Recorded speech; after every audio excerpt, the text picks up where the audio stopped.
नमस्ते दोस्तों, मैं Rahul Kumar mission success with संकेत एंड टीम में आपका स्वागत करता हूं। मैं आज आपको इकोनॉमिक्स के बेसिक्स और इंट्रोडक्शन के बारे में पढ़ाऊंगा। तो स्टार्ट करते हैं। इकोनॉमिक्स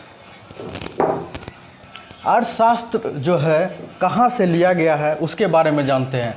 अर्थशास्त्र जो है दो ग्रीक वर्ड से लिया गया है, ओकस और नेमिन। जिस ओकस मतलब होता है हाउस होल्ड और नेमिन का मतलब होता है मैनेजमेंट। और हाउस होल्ड मतलब गृह और मैनेजमेंट मतलब प्रबंधन। यूनानी दार्शनिक अरस्तु ने अर्थशास्त्र को गृह प्रबंधन का विज्ञान कहा है। अब अर्थशास्त्र के भाग के बारे में जानते हैं। अर्थशास्त्र को जो है वह दो भागों में बांटा गया है, माइक्रो इकोनॉमिक्स और मैक्रो इकोनॉमिक्स। व्यष्टि अर्थशास्त्र और समष्टि अर्थशास्त्र। मैक्रो जो है ये जो है मैक्रो शब्द से बना है। ग्रीक वर्ड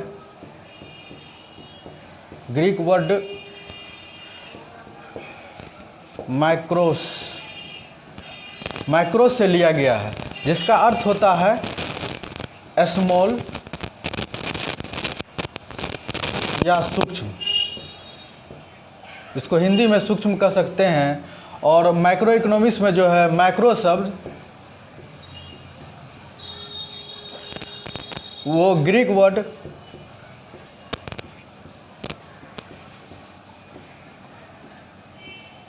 वर्ड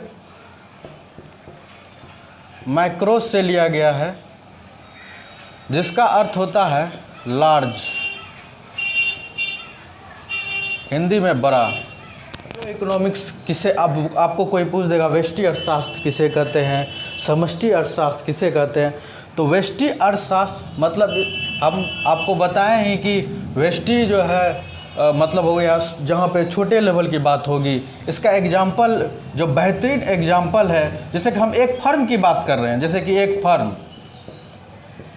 एक फर्म की बात हो रही है, एक राज्य की बात हो रही है, एक देश की बात हो रही है। पूरे देश, यहाँ पर पूरे देश की बात नहीं है, मतलब कि हम छोटी लेवल की बात कर रहे हैं।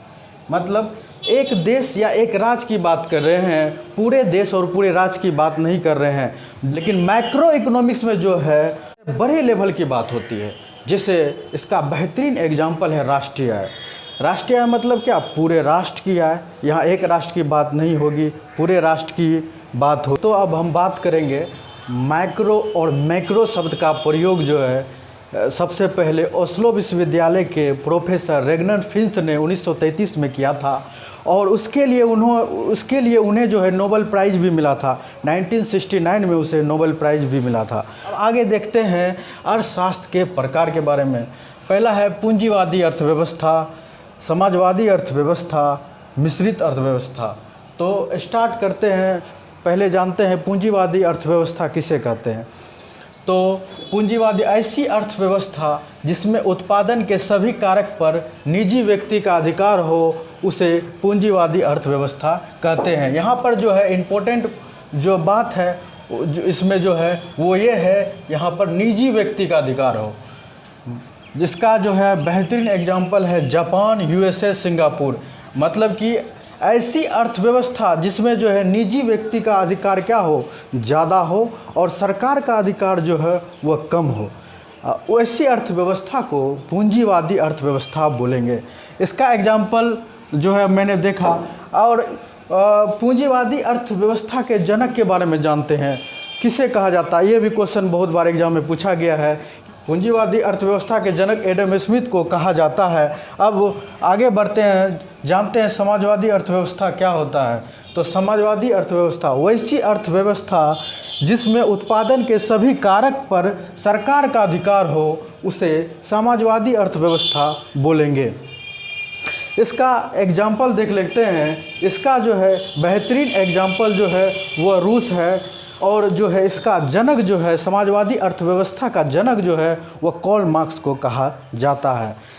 तो हम देखें कि पूंजीवादी अर्थव्यवस्था में क्या था, निजी व्यक्ति का अधिकार ज़्यादा था। समाजवादी अर्थव्यवस्था में क्या है कि सरकार का जो है वो अधिकार क्या है, ज़्यादा है।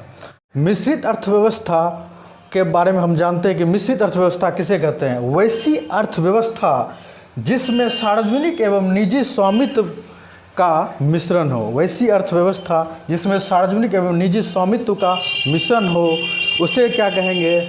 मिश्रित अर्थव्यवस्था कहेंगे, इंग्लिश में मिक्स्ड इकोनॉमी। और इसका जो बेहतरीन एग्जाम्पल है, आप बचपन से पढ़ते आ रहे हैं, इसका भारत जो है एक मिक्स्ड इकोनॉमी के अंदर आता है। और भारत के बाद जो है इसका बेहतरीन एग्जाम्पल मलेशिया है, इंडोनेशिया है। और बात करेंगे मिश्रित अर्थव्यवस्था के जनक जो हैं वो कौन है? John Maynard Keynes. पूछ सकता है कि मिश्रित अर्थव्यवस्था के जनक किसे कहा जाता है, तो आपको बोलना पड़ेगा कि मिश्रित अर्थव्यवस्था का जनक जो है वह जॉन मेनार्ड किन्स है, और शॉर्ट फॉर्म में इसे जेएम किन्स के नाम से जानते हैं। तो मैंने जो है 3 अर्थव्यवस्था को देखा, अब हम जो है 2 अर्थव्यवस्था और होती है उसके बारे में भी हम थोड़ा सा जान लेते हैं। पहली जो है खुली अर्थव्यवस्था, ओपन इकोनॉमी, और बंद अर्थव्यवस्था, क्लोज इकोनॉमी, इसके बारे में भी हम थोड़ा सा जानते हैं। तो खुली अर्थव्यवस्था किसे कहते हैं? तो खुली अर्थव्यवस्था वह अर्थव्यवस्था होती है जो विश्व के अन्य देशों के साथ वस्तुओं एवं सेवाओं के व्यापार एवं निवेश के लिए स्वतंत्र हो। ओपन इकोनॉमी मतलब स्वतंत्र हो, जहाँ पर कोई सरकारी हस्तक्षेप ना हो, आयात और निर्यात जो है भारी मात्रा में हो, ज़्यादा मात्रा में है, उसे ही क्या बोलेंगे? हम ओपन इकोनॉमी बोलेंगे। अब इसका जो बेहतरीन एग्जाम्पल है वो यूएसए है और भारत है। अब हम आगे बढ़ते हैं और देखते हैं बंद अर्थव्यवस्था किसे कहते हैं या क्लोज इकोनॉमी किसे कहते हैं।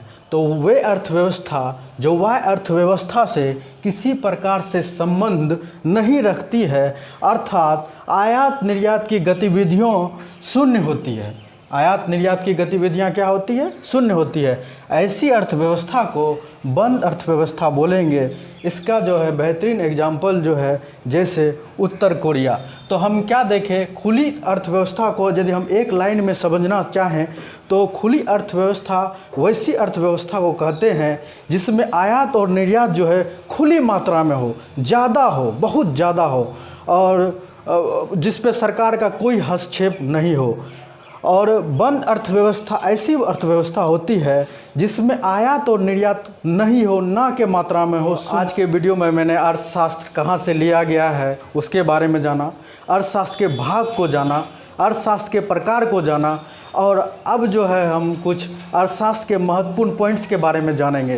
तो महत्वपूर्ण पॉइंट्स, पहला पॉइंट स्टार्ट करते हैं। चाणक्य, जिसका अन्य 2 नाम कौटिल्य या विष्णुगुप्त के नाम से जाना जाता है, की पुस्तक अर्थशास्त्र में कुल 15 भाग अधिकरणों एवं 180 प्रकरणों में विभाजित है। इस पुस्तक का संबंध राजनीतिक शास्त्र से है, अर्थशास्त्र से नहीं। यह बहुत ही इम्पोर्टेंट पॉइंट है।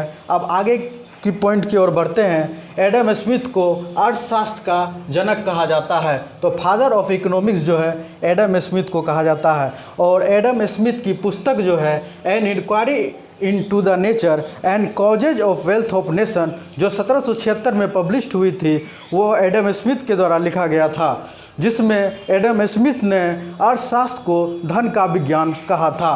और आगे की पॉइंट की ओर बढ़ते हैं। प्रिंसिपल ऑफ इकोनॉमिक्स जो 1890 में प्रकाशित हुई थी, उस पुस्तक की रचना मार्शल ने की थी। और आगे की पॉइंट्स की ओर बढ़ते हैं। An essay on the nature and significance of economics of science, जो बहुत ही फेमस पुस्तक थी। यह पुस्तक जो है 1932 में रॉबिन्स के द्वारा दिया गया था। इस पुस्तक के जो है राइटर जो थे वो रॉबिन्स थे। अब बात करते हैं next point, foundation of economics analysis, जो 1947 में सैमुअल्सन के द्वारा लिखा गया था। अब बात करते हैं अर्थशास्त्र। अर्थशास्त्र को हम ऐसे भी डिफाइन कर सकते हैं, संस्कृत के 2 शब्द अर्थ प्लस शास्त्र से मिलकर बना है। अर्थ मतलब धन, शास्त्र मतलब जिस विषय के बारे में हम अध्ययन करते हैं। अर्थशास्त्र मतलब धन के अध्ययन के शास्त्र को अर्थशास्त्र कहते हैं। तो दोस्तों, आज के वीडियो में मैंने देखा इकोनॉमिक्स के इंट्रोडक्शन और बेसिक्स के बारे में।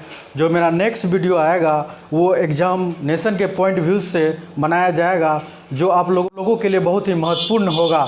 यदि आपको यह वीडियो पसंद आया तो ज़्यादा से ज़्यादा लाइक करें, सब्सक्राइब करें, शेयर करें। धन्यवाद। जय हिंद।